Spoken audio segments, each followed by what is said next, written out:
Je la ferai en vocal après, parce D'accord. que j'ai du mal toujours à parler quand je fais. Ok. Et donc je vous reprends en voix off pour vous expliquer un peu ce qui se passe. Je suis chez Camille Rustam qui m'a gentiment proposé de filmer l'intervention, donc c'est plutôt sympathique. Alors évidemment, ça va pas intéresser énormément de personnes parce que le Wurlitzer 240, c'est quand même un marché de niche, hein. Des gens qui en ont, il y en a peu. C'est pas une machine très répandue, mais ça peut toujours servir.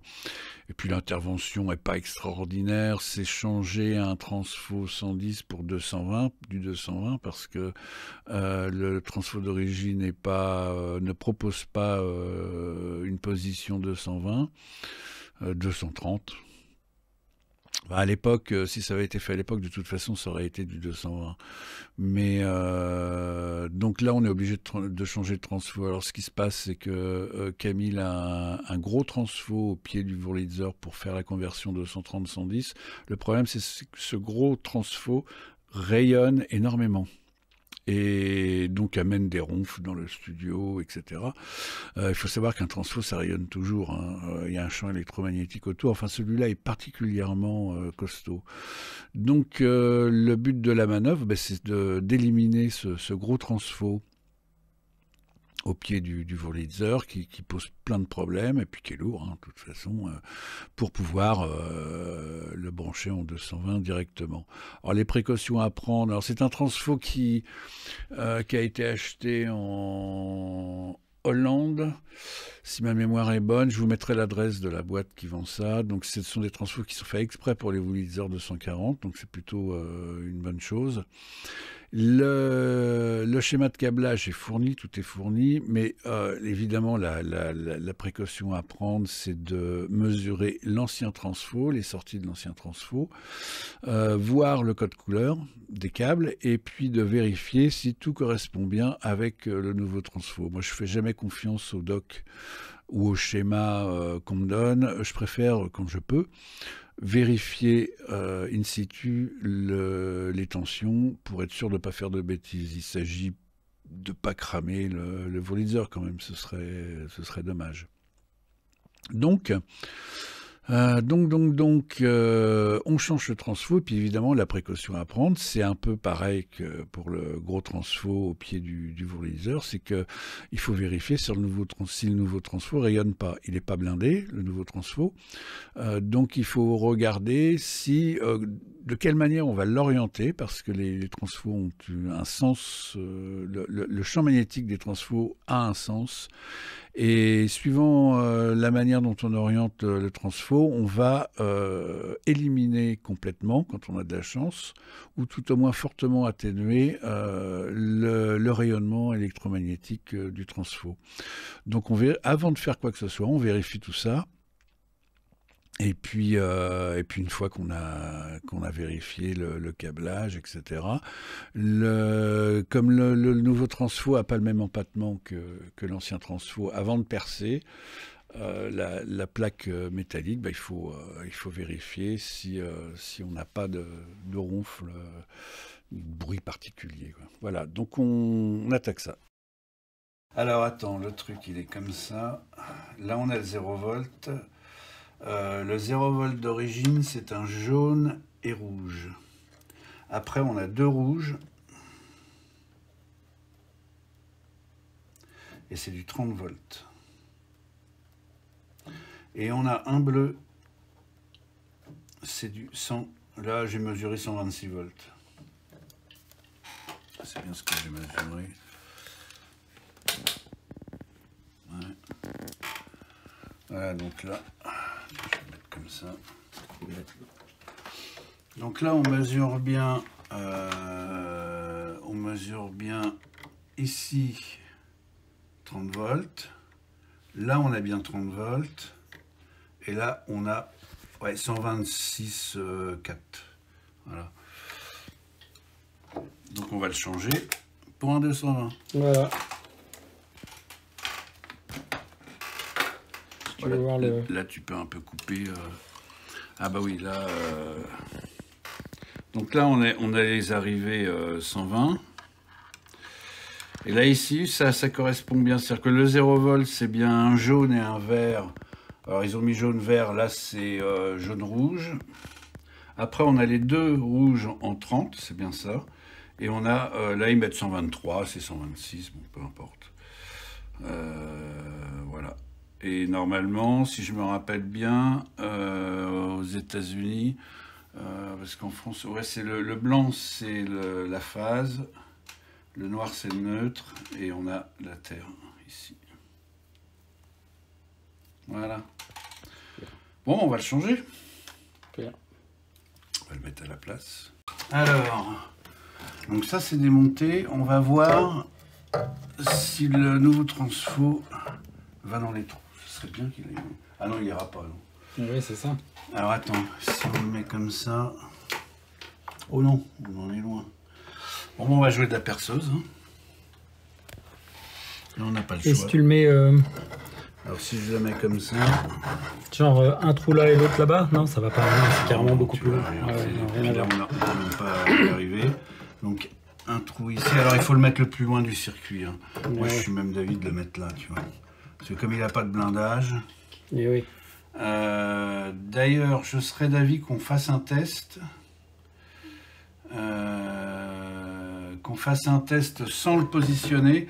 Parce que ces transfos-là, ils rayonnent. Et oui. Et suivant l'orientation, ça rayonne plus ou moins. Ah oui. Tu vois, donc à la limite, peut-être le mettre comme ça. Si ça rentre, là, il faudra regarder si ça rentre. Parce qu'il rayonne, hein, ces trucs-là. Et oui, c'est vrai que le truc, il est biseauté un peu, le capot. Ah mais non, attends, j'ai... Ah oui, il est biseauté, oui, donc de toute façon, on n'a pas le choix, il faut qu'on se obligé. Mais si on le met un peu loin, c'est pas plus mal. Et il avait pas de terre, celui d'origine? Non. Bah à l'époque, tu sais, les terres, ils s'en foutaient. Hein. Ouais. Là... Oh, il y a peut-être... ça tourne. J'ai presque une idée, ouais. Tu sais, bon, on va parler d'autre chose, on va parler de ça. Donc là, il y a deux vis à enlever, et on se retrouve donc avec la plaque qui bouge, et ça, il faut l'enlever, et ça, est-ce qu'il y a un... Non. Voilà. Et la plaque, ah, il y a ça aussi. Voilà.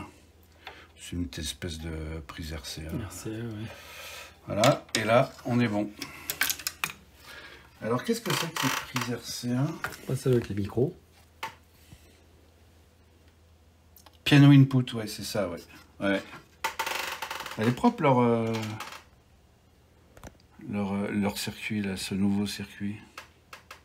Alors, une petite précision sur une modif précédente qui avait déjà été faite sur ce Wurlitzer, c'est que la carte son a été complètement changée pour une carte moins bruyante. Les Wurlitzer ont la réputation, à cette époque en tout cas, ont la réputation d'être très bruyants. Alors quand on voit l'électronique des anciennes cartes, on ne s'étonne pas, c'est de la résistance carbone, c'est même pas de la couche carbone, c'est de la carbone pure et dure. Des composants, bon, c'est des composants de l'époque, hein. Donc ça soufflait, j'imagine, j'ai pas entendu moi-même, mais j'imagine que ça soufflait beaucoup, que c'était très bruyant. Et donc il y a une boîte américaine, donc je vous mettrai l'adresse sous la vidéo, qui a refabriqué des cartes électroniques modernes complètement compatibles avec les anciennes au niveau du câblage, des prises, etc. Donc c'est vraiment même l'implantation des vis, c'est exactement la même. Donc on peut faire un échange standard d'une ancienne carte audio pour une nouvelle. C'est ce qu'on est en train de regarder là, et c'est plutôt du travail très propre, hein, qu'ils ont fait. Vibrato adjust, tu peux. Ouais, tu peux avoir une option pour avoir le réglage du vibrato. Ouais, mais moi je l'ai gardé d'origine. Tu peux régler le gain aussi. Ouais. C'est bien fait. C'est bien fait. C'est simple. Oh, qu'est-ce que c'est simple. En dessous, je suppose qu'il n'y a rien en dessous. Je vois pas. Ah bah non, en dessous, il n'y a rien, je pense. Non, non, il n'y a rien. Ouais, c'est ça. Je vois pas. Ah bah oui, d'accord. D'accord, d'accord. Alors, ils ont remplacé, dans l'ancienne version, il y a l'amplificateur avec deux transistors qui fait un push-pull, une amplification classique. Et là, ils ont mis un amplificateur, c'est des amplificateurs d'autoradio, ça. Ils sont très bons, hein. C'est des amplificateurs intégrés. Qu'est-ce que j'ai fait de ma... Je l'ai pas posé là, ouais.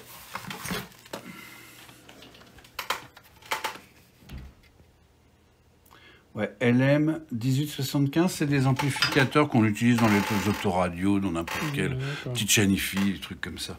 Mais ça marche bien, hein. C'est bien. Donc en fait, ça fait un circuit qui est beaucoup moins compliqué parce qu'il n'y a pas le push-pull des deux transistors. Alors, bon bah faut repercer, hein. Ah, comme ça, et puis il faut pas que ça dépasse de trop parce qu'il y a les touches, il y a des touches en dessous, donc il faut pas. Il faut des vis assez courtes. Alors après, il faut reconnecter ça à ça. On va essayer de faire un truc propre. Tiens, il y a un truc qui est vachement bien à faire. Il y a une visseuse.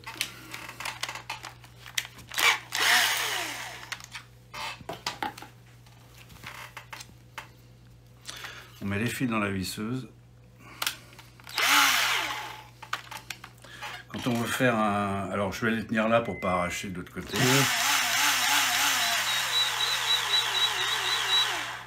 Voilà. Ah ouais, c'est une bonne idée, ça. Propre. C'est génial. Alors par contre ceux-là, non, ils se déroulent pas, c'est bon. Voilà, comme ça fait quelque chose de plus propre. Ah bah ouais. Donc là, je vais le faire passer ici, comme ça. Voilà. Et là, ma pince...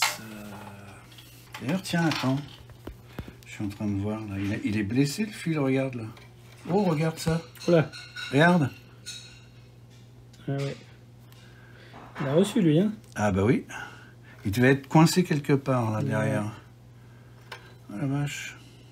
Ouais, c'est con. On va le couper plus court. Je l'ai déjà... Ouais, mais attends, parce que moi, j'ai coupé mes de l'autre côté. Est-ce que ça va aller, là? Bah, sinon, faut mettre de la gaine. Sinon, faut mettre de la gaine autour. Ouais, non, mais regarde, ça va, là. Ça devrait aller. Ouais, ouais. Allez, on coupe. Bah, tu vois, regarde.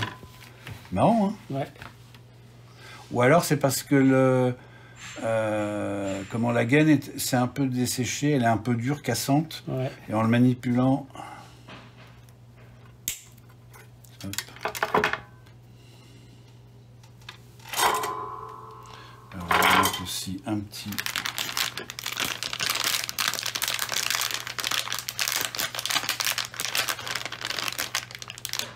Il y a deux types de gaine thermo. Il y a de la super rétractable et puis de la rétractable moyenne.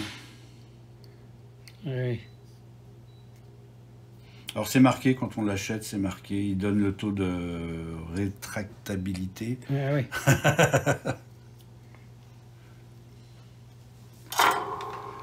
Hop.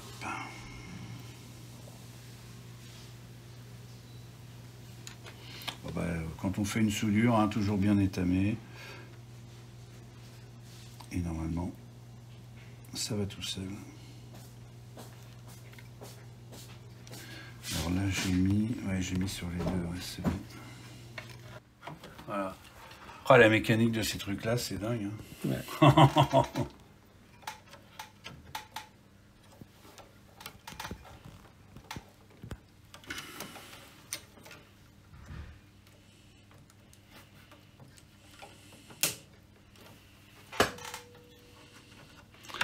Voilà, donc on va vérifier les tensions avant de brancher sur la carte parce que j'ai vraiment pas envie de péter la carte. On va étamer ça parce qu'il y a du vernis sur les picots et je peux pas mesurer. Donc, avant de faire des bêtises, on va mesurer. Hop. Ça fait le virer.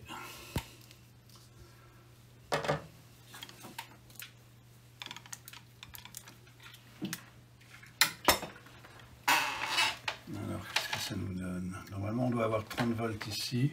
Ouais, 32, c'est bon, à vide, c'est normal. Il y a toujours 1 ou 2 volts en plus. 32, pareil. Et là, normalement, on a 127. Putain, c'est un peu plus élevé, hein, 170, on a. À vide, c'est beaucoup. Oui, mais attends, je suis pas au 0 volts, c'est de ma faute. On a 136, c'est bon. Ils disent 130, 126, 127, je crois. Ouais, c'est bon. Super. On peut câbler. Oui, qu'est-ce qu'ils disent dessus? 123. Ouais, et là on est, mais on est à vide de toute façon, donc ça veut rien dire. Et je pourrais dire que j'ai eu Camille Rustam en caméraman. Ah bon, il fait de la vidéo aussi? Bah ouais, c'est un super bon vidéo. Il a fait plein de films et tout.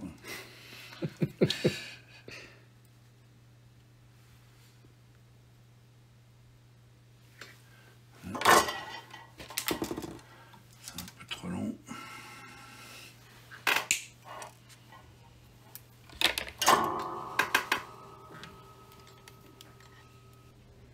C'est 30 et 30 ou 30 et moins 30 et plus 30? Non, non, c'est de l'alternative, donc il n'y a pas de plus et moins. Ah ouais, c'est ça, d'accord. Et alors pourquoi ils en ont 2 30? Pour faire des 60? Parce que tu as des amplificateurs opérationnels, alors dans l'autre, je ne sais pas ce qu'il y avait. Et les amplificateurs opérationnels, ils marchent en plus et moins. Quelque chose. Et il y a toujours un point de référence au milieu. C'est si tu veux, c'est la structure interne de l'amplificateur opérationnel qui fait que ça marche comme ça. Parce qu'en fait, c'est des amplificateurs différentiels. C'est-à-dire qu'ils amplifient les différences. Et donc, il leur faut un point de référence. Et puis, après, suivant les... Et en plus, l'intérêt d'avoir du plus 30, moins 30, par exemple, ou plus moins quelque chose, ça te donne une excursion en tension plus large. Ouais. Et donc, par exemple, là, tu es comme plus 30, moins 30. Alors, ceux-là, ils ne supportent pas, ceux-là. Ouais. Moins 30, plus 30. Donc, après, c'est régulé. Tu vois, il y a des régulateurs. Il y a un régulateur ici. Mais ça permet, on peut aller jusqu'à, ceux-là, on doit pouvoir aller jusqu'à 25 volts. Ouais. Donc, plus ou moins 25 volts, ça te fait un signal assez costaud. Et ça améliore la dynamique, en fait, en audio. D'accord.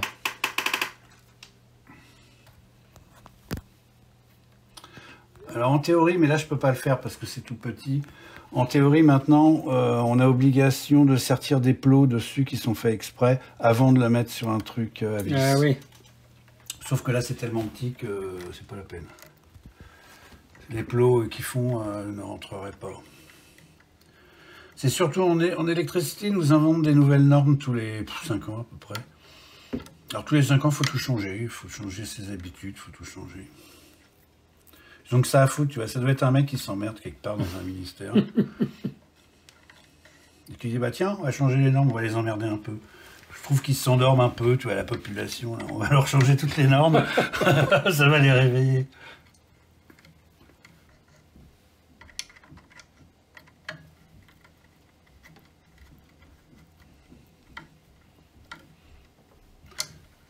Voilà. Alors, le 126, c'était le bleu qui était au bout, donc ici on est bien au blanc. Les deux enroulements 30 sont au milieu, et le 0, c'est bien le noir. Bon, bah, écoute, là on est bien. Bon, bah... Feu. Bon. Le moment de vérité. Ah oui. Ouais, non, là, ça devrait aller. On a tout vérifié, tout mesuré. Donc, ça va pas... Ah non, pas au moment critique.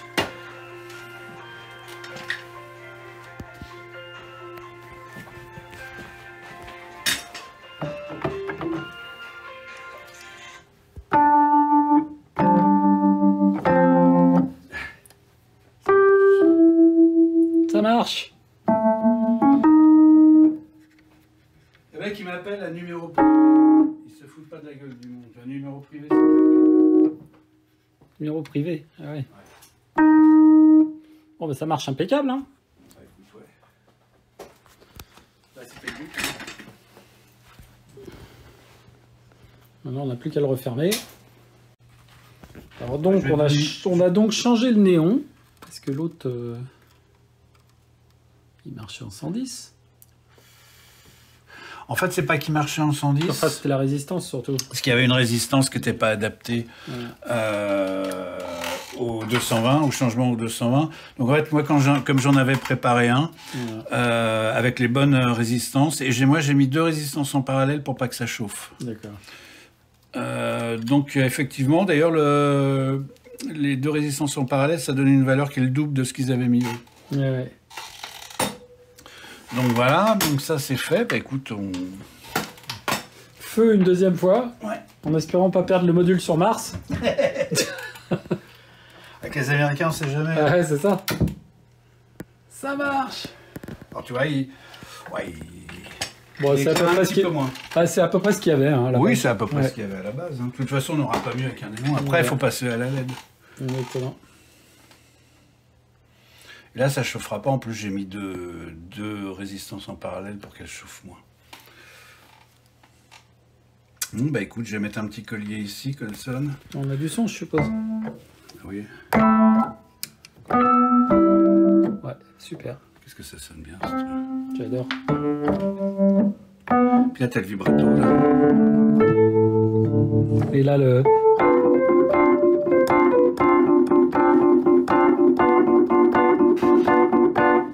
Ah ouais, c'est facile, en fait.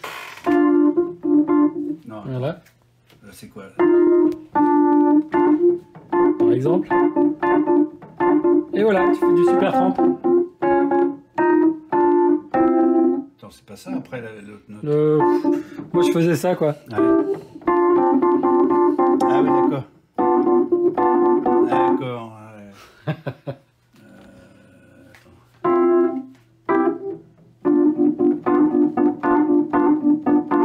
J'ai commencé par la fin. J'ai commencé par la fin. C'est ça.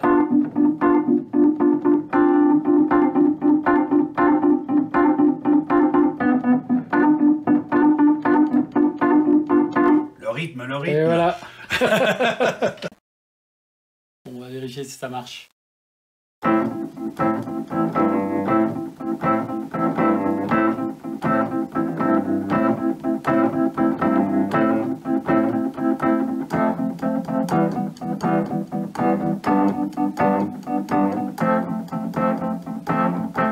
Bon, ça a l'air de marcher, hein.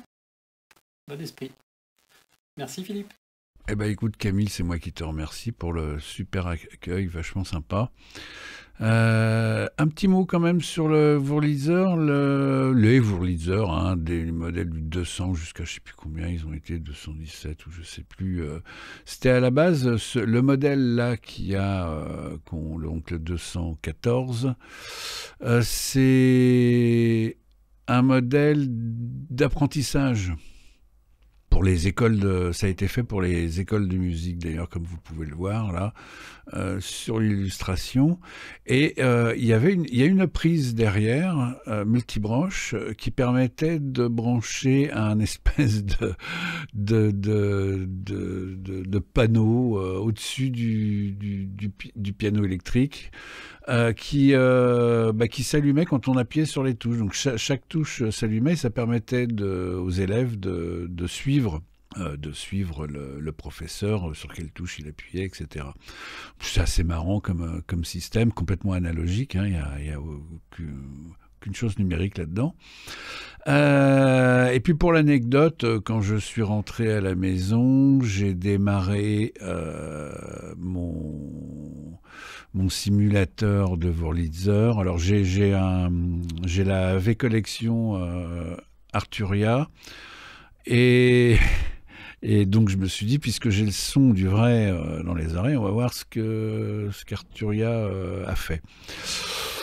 Très très loin, on est quand même très très loin. Alors pour Arturia fait de très bonnes choses, hein. La V-Collection est géniale, mais moi j'ai la version 5, ils en sont je crois à la 8 il me semble maintenant, donc ils ont amélioré pas mal leur simulation.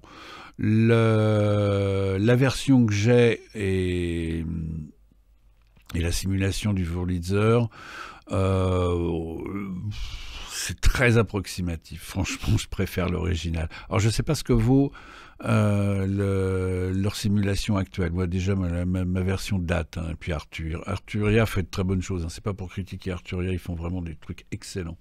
Je n'étais pas convaincu simplement, mais bon, ça sonne tellement bien, puis c'est tellement spécial comme son que ça ne doit pas être facile à simuler ce genre de choses. Donc voilà, donc très content d'avoir pu toucher à une vieille bécane comme ça. Moi, j'adore ça. Je suis pas un spécialiste hein, des claviers. Je suis ça de très près, j'ai toujours été un fan des synthés. Donc c'est toujours un plaisir de pouvoir toucher à une vieille bécane comme ça.